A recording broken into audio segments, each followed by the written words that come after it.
আমি হাঁটতে গেছি, হাঁটতে যাওয়ার পরে আমার মাথায় আসলো যে আমি চলতে থাকি, যাই কোন দিকে যাই বলতে পারি না।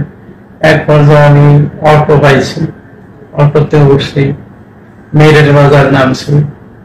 নামার পরে মনে চাইলো যে আমি আমার ওই জয়দেবপুর যাই, সিএনজি দিয়ে জয়দেবপুর গেছি। এরপরে আমার মাথায় আসলো যে আমি এখন এই ইয়াতে বাসে উঠি, বাসে উঠা তারপরে কোন জায়গায় জানি শ্যামলি না জানি কোন জায়গা থেকে আমি আরেকটা বাসে উঠে গাবতলী গেছি।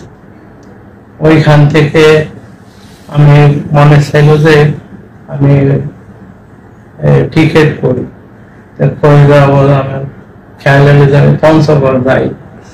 পঞ্চগড় গভীর অনেক রাত্রে পঞ্চগড় নামছি।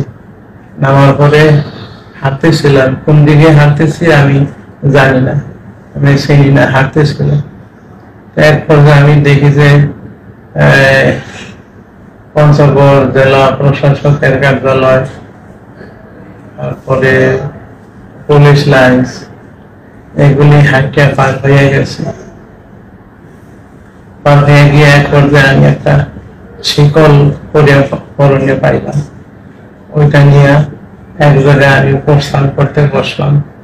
প্রস্থান করতে বসা তারপরে প্রস্থান করলাম, আর লুঙ্গি পায়জামায় প্রস্তাব লাগলো, এরপরে জামায়ও লাগলো। তো জামা খুলে ফেলাইলাম, পায়জামা খুললাম, কিন্তু খোলার পরে আবার পড়তে হইবে, এই জিনিসটুকু আমি আর পারি নাই। ঠান্ডায় ভেঙে শুয়ে পড়লাম, আর পায়ে শিকল দিলাম।